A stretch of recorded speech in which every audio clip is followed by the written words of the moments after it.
Vriende,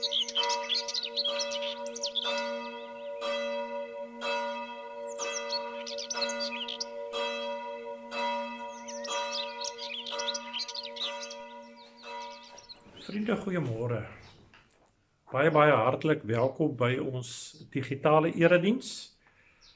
Ons kan mekaar nog steeds nie persoonlik sien in die eredienste nie. Ek dink dit raak toenemend ook moeiliker vir die meeste van ons en 'n groter gemis. Maar ek dink is juis in sulke tye wat ons mekaar moet herinner aan die wonderlike woorde van Paulus, waarby ons ook verlede Sondag stil gestaan het in Romeine 8, waarin ons die versekering gee dat daar regtig niks is wat ons van die liefde van Christus kan skei nie.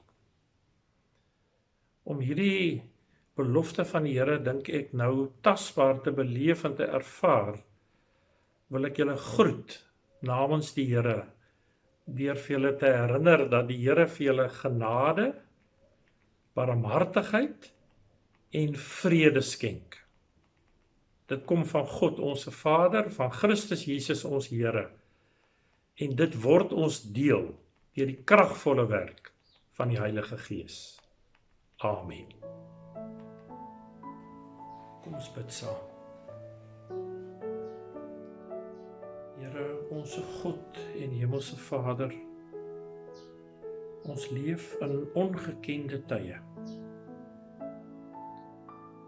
En Vader, ons moet eerlik wees dat dit ons vervul met baie onsekerheid,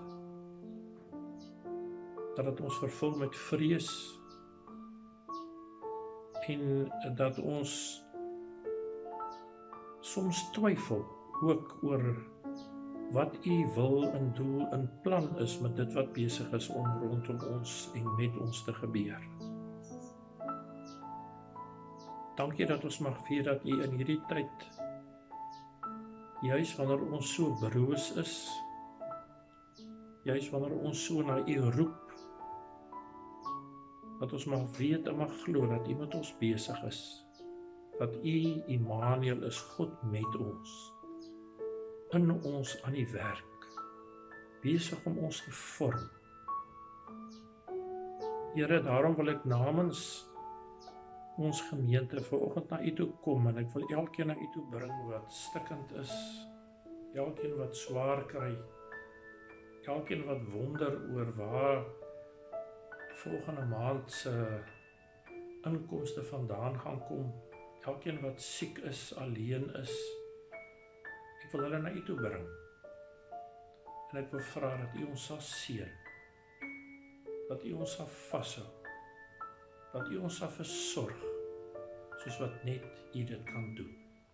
Seën ons ook nou, as ons uit U woord uit gaan lees, as ons dit gaan oordink, wil U ons daardeur ook inspireer om U steeds in hierdie moeilike tyd met oorgawe te volg. Ons bid dit in die naam van Jesus Christus, ons Here en ons Verlosser. Amen.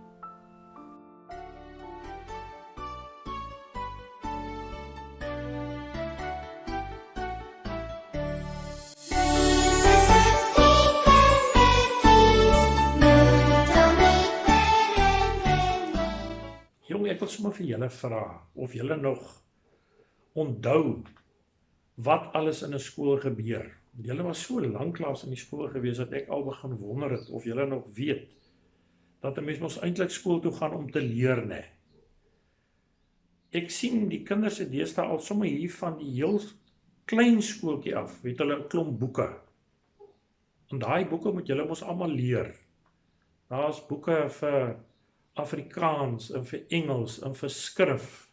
Daar is boeke vir wiskunde, en daar is boeke later vir skynat, en al daai moeilike vakke. Maar dit is belangrik dat mens al daai boeke en al daai vakke, né, dat jy dit moet leer. Want dit help jou om enige baie goeie werk te kan kry. Ek wonder of julle weet, dat as ons kerk toe kom, kom ons ook om 'n boek beter te leer. Wie van julle weet wat daai boek is? Natuurlik, né? Ek het hom hier by my. Dis die Bybel. As ons kerk toe kom, leer ons hierdie boek. En daar's 'n baie belangrike rede hoekom ons hierdie boek beter leer ken. Dit gaan nie vir ons help om 'n beter werk te kry nie, maar dit doen iets wat nog baie belangriker is. Hierdie boek leer vir ons dat God die Vader, dat Jesus Christus die Seun en dat die Heilige Gees vir elkeen van ons ontsettend liefhet. Hierdie boek leer vir ons dat ons deur Jesus aan die kruis verlos word. En hierdie boek leer vir ons hoe ons die ewige lewe kan verkry, hoe ons hemel toe gaan. En ek dink julle sal met my saamstem, dis verskriklike belangrike goed. Dit leer ons ook, hoe leef 'n mens nou, as jy 'n disipel van Jesus Christus geword het. En al die ander boeke in die wêreld, hoe belangrik en hoe indrukwekkend, is dit die enigste boek wat hierdie groot en belangrike goed vir ons leer. Nou wonder ek of julle weet wie die Bybel geskryf het. Ek dink min van julle weet, daar's meer as 40 mense wat gehelp het om die Bybel te skryf. Julle ken baie van daai name. Dawid en Moses en Salomo en Paulus en Johannes, en so kan ons aangaan. Maar wat nog belangriker is dat hierdie boek nie sommer 'n gewone boek is nie. Dis deur mense geskrywe, ja, maar agter daai mense het God eintlik gesit. 2 Timoteus 3 vers 16 en 17 sê, die Gees van God het eintlik in hulle geasem wat hulle moet skrywe. So dis gewone mense wat hierdie boek skrywe, maar dis God self wat hierdie woorde van die boek vir ons inspireer. Dit kom van God self af. En dit is wat dit so 'n ongelooflike en spesiale boek maak. Ons gaan nou in die volgende klompie weke gaan ons hierdie boek bestudeer en gaan ons kyk na 'n klomp teksgedeeltes in hierdie boek. En my gebed is dat julle sommer by die huis nou al vir mamma en pappa sal vra om saam met julle die gedeeltes te lees. En dat julle die hele lewe lank sal onthou dat hierdie boek, die Bybel, tussen al julle ander boeke, die heel belangrikste boek moet wees, omdat dit jou vertel van God se liefde en omdat dit jou vertel van jou verlossing en omdat dit jou vertel hoe om te leef as disipel van Jesus Christus. Ek hoop julle het 'n goeie week. Ek hoop julle onthou om julle maskers te dra en julle hande te was en nie te naby aan mekaar te sit en te naby met mekaar te speel nie. En ons bid dat hierdie kiem, soos my kleinkinders sê, dat dit binnekort weg sal wees en dat ons op 'n manier weer sal kan aangaan met die gewone lewe soos wat ons dit geken het. 'n Mooi week vir julle.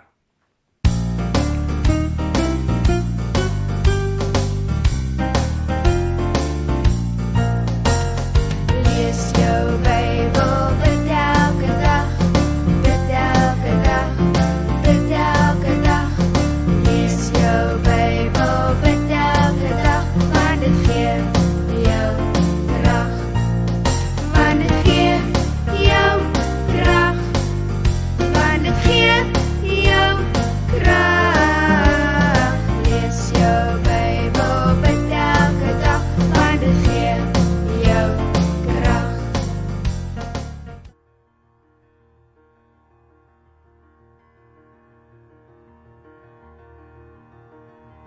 Thy word is a lamp unto my feet and a light unto my path.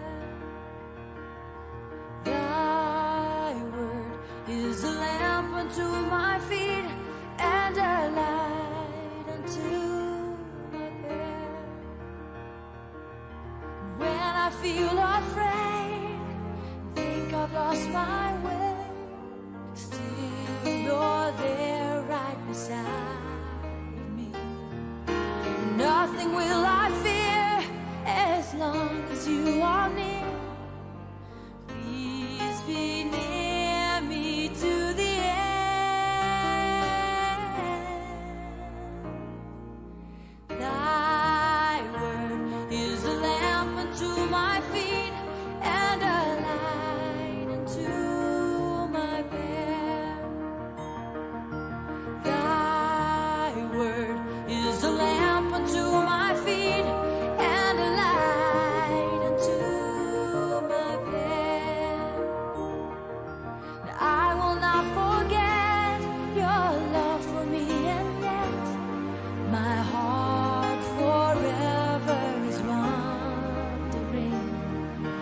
Jesus, be my guide, hold me to your side, and I will love you to the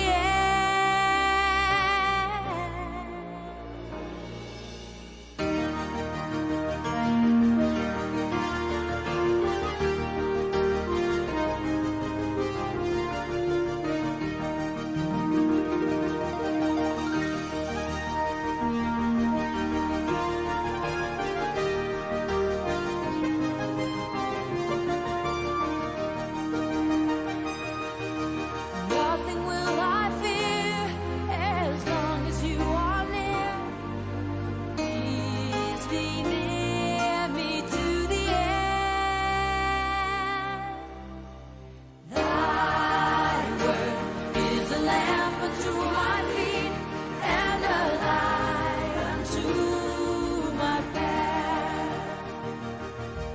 Thy word is a lamp unto my feet and a light unto my path, and a light unto my path. You're the light unto my path.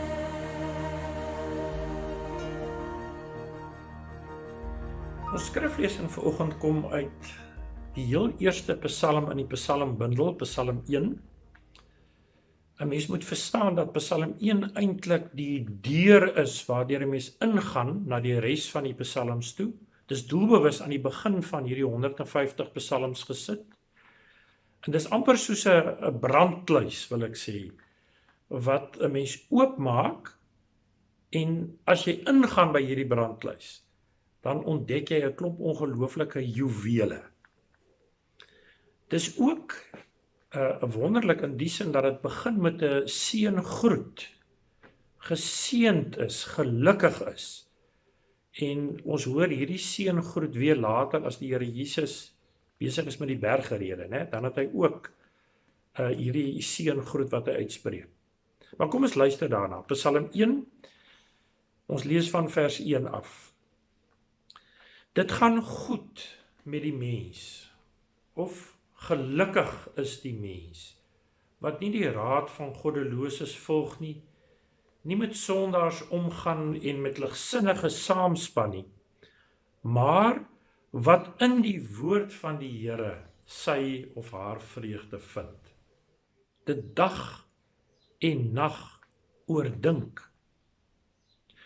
Hy is soos 'n boom wat by waterstrome geplant is, wat op die regte tyd vrugte dra en waarvan die blare nie verdroog nie. Hy is voorspoedig in alles wat hy aanpak. So is die goddeloses nie. Hulle is soos kaf wat deur die wind uitmekaar gewaai word. Daarom sal goddeloses hulle nie kan handhaaf wanneer die Here oor hulle oordeel nie. En sondaars nie 'n plek in die vergadering van die regverdiges hê nie. Waarlik die Here lei die regverdiges op hulle pad, maar die pad van die goddeloses lei tot ondergang. Ons lees net tot sover. Dis die Here se woord. Vriende, ek wil begin vanoggend met 'n belydenis. En dit is dat ek mal is oor enige wildtuin of wildreservaat. Daar's vir my geen lekkerder vakansie as om wildtuin toe te gaan. Maar laat ek dadelik byvoeg, ek is nou nie een van daai mense wat binne die eerste 2-3 dae al 4-5 keer die groot 5 gesien het nie. En wat na die tyd kan spog met hierdie merkwaardige sightings wat hulle alles gehad het nie. Ek voel partykeer so klein bietjie minder waardig. Ek het die idee ons staan te laat op.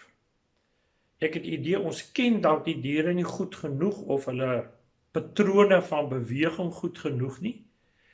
Maar om een of ander rede sien ons hoofsaaklik veral daai eerste dag of 3 die baie bekende rooibokke.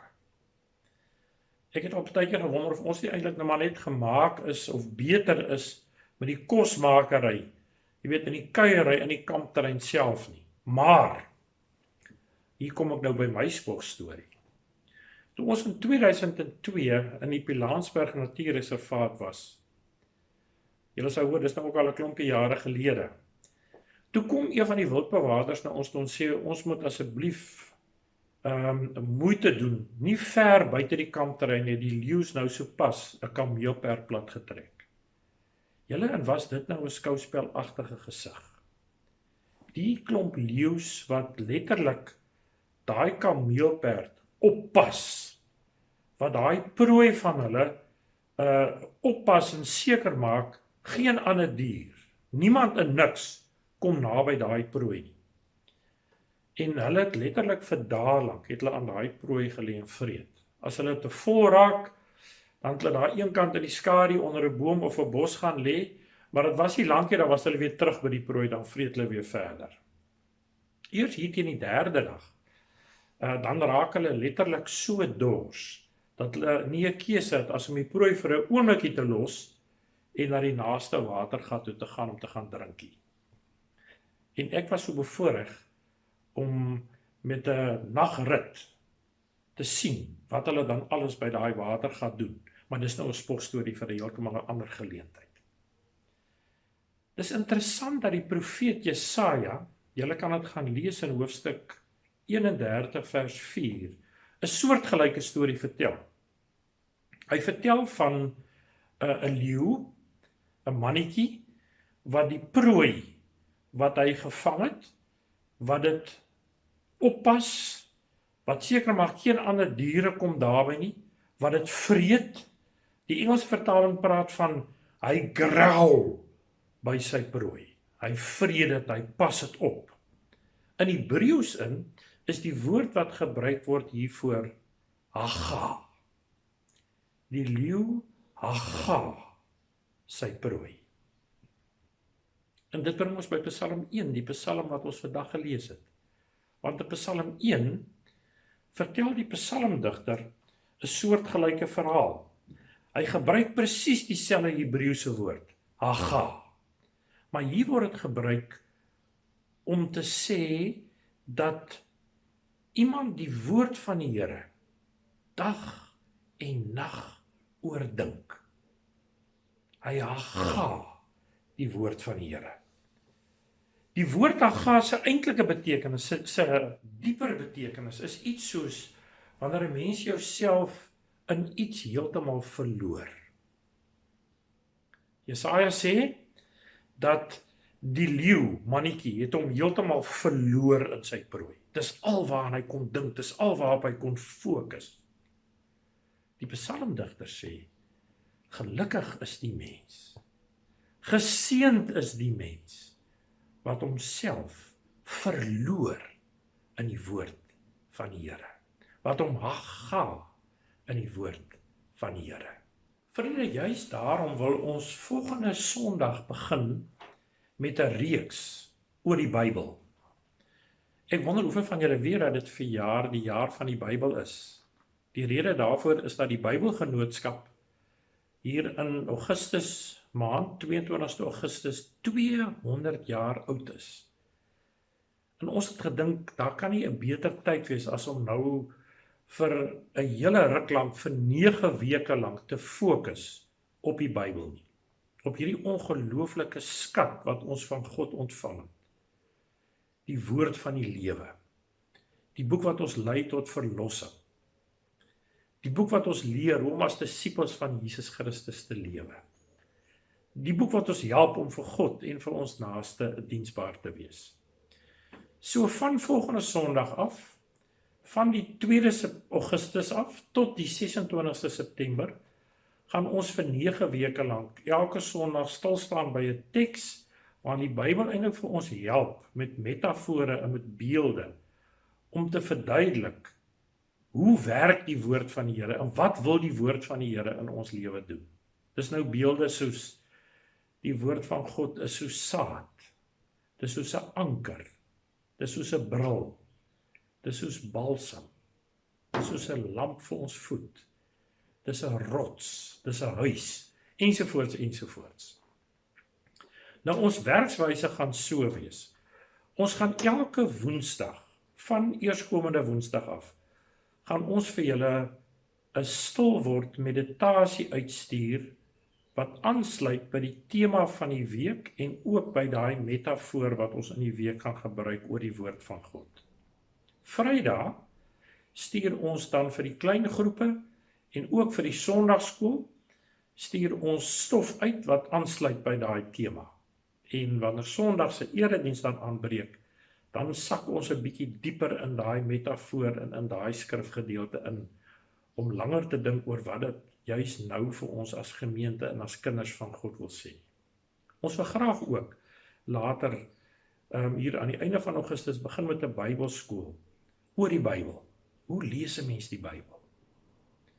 Watter vensters of sleutels help vir jou om die Bybel beter te verstaan en beter te verklaar?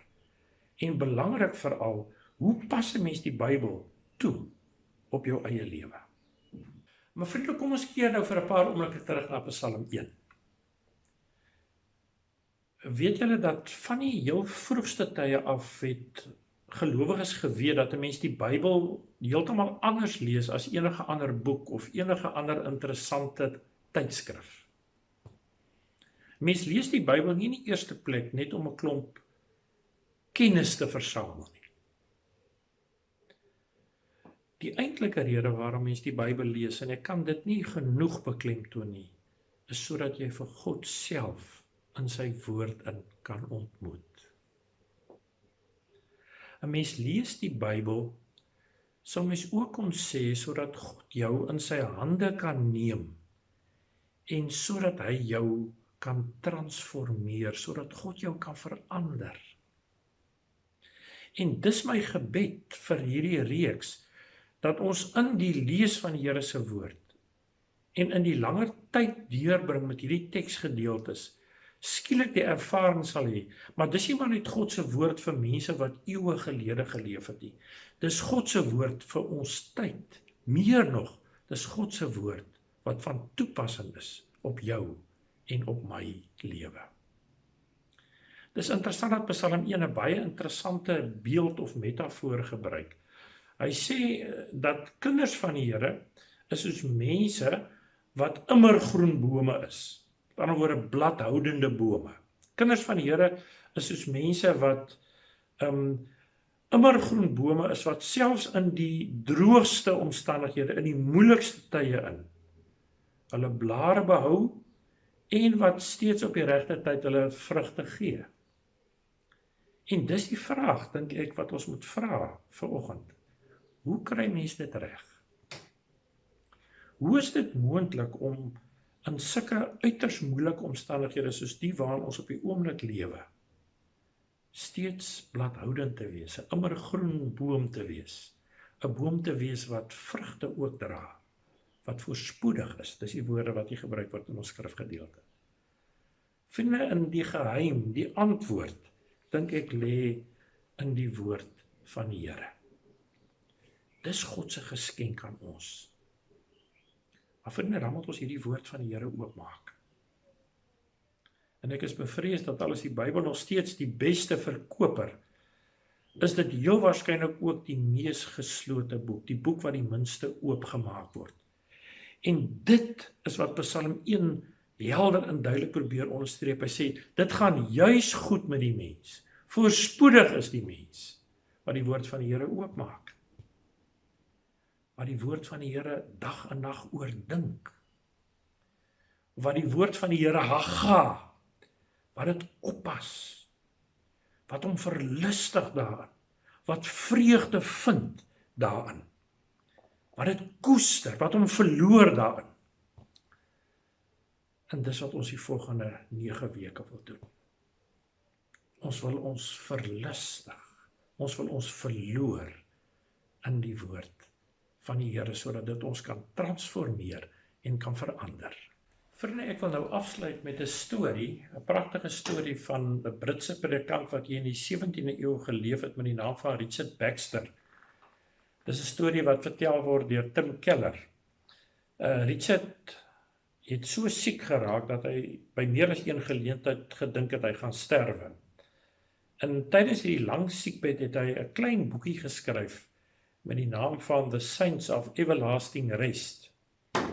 In die boekie vertel hy watter geweldige troos dit vir hom was toe hy begin het om oor die Here se woord te mediteer, om dit dag en nag te oordink, soos wat hier staan in Psalm 1. Letterlik staan hier in Hebreëus, né? As ons sê dag en nag oordink, staan hier om te mediteer. Hy sê, deur so op die Here se woord te fokus en dit te oordink, het hy 'n intense ervaring gehad van die Here se naby aan hom wees. En dit was vir hom in hierdie moeilike omstandighede, sê hy, so troosvol soos niks anders nie. En hy gee dan vir my 'n aangrypende definisie van hierdie soort van meditasie, as hy sê, meditation is taking the very truth of the word of God,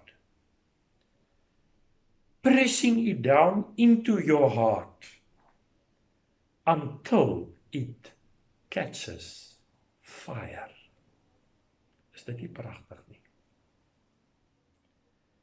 Vriende, dis my gebed vir hierdie reeks waarmee ons nou gaan besig wees. Dat ons die woord van die Here sal neem.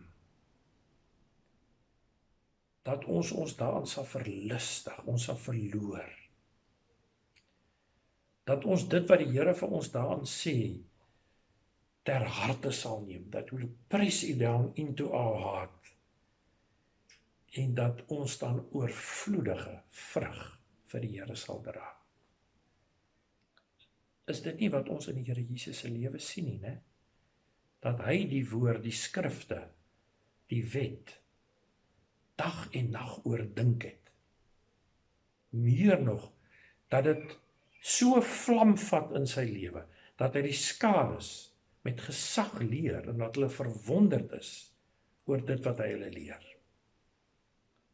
Ja, dat dit so deel van sy lewe word, dat in die moeilikste omstandighede, aan die kruis, dat die skrif as te ware uit hom uit voortvloei, dat hy uit die psalms aanhaal, ja, dat hy juist dan aan die kruis vrugte dra, wat oorvloedig is, en wat God verheerlik. Mag ons soos bome wees in hierdie moeilike tyd wat geplant is by waterstrome, bome wat immer groen is, bome wat op die regte tyd vrugte dra, omdat ons die woord van die Here, omdat ons daaraan verlustig het, omdat ons dit dag en nag oordink het, en omdat ons toegelaat het dat dit vlam vat in ons lewe, sodat ons juis nou vir God kan vrugte dra. Amen.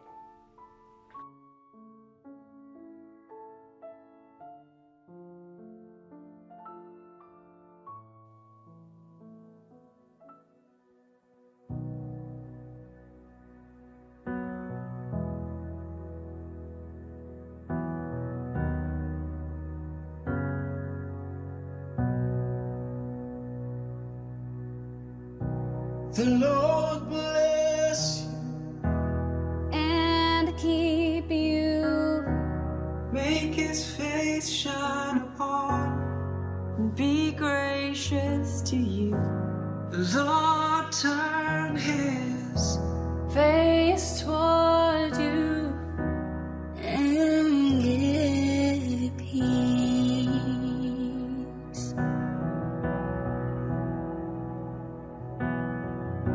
The Lord bless you and keep you, make His face shine upon you, and be gracious to you. Lord turn His face toward you and give you peace.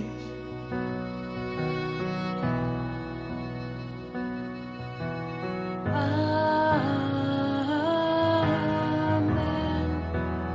Amen. Amen. Amen.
His favor be upon you and 1,000 generations, and your family, and your children, and their children, and their children.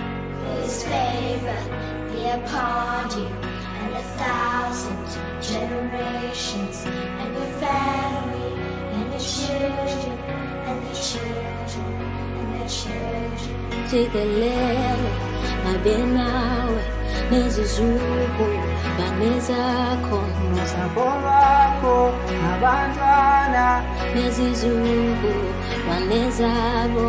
Tikelele mabenawe nezizuku banezakho nosapho lwakho abantwana nezizuku banezabo. May His presence go before you and behind you and beside you, all around you and within you. He is with you, He is with you in the morning, in the evening, in your coming.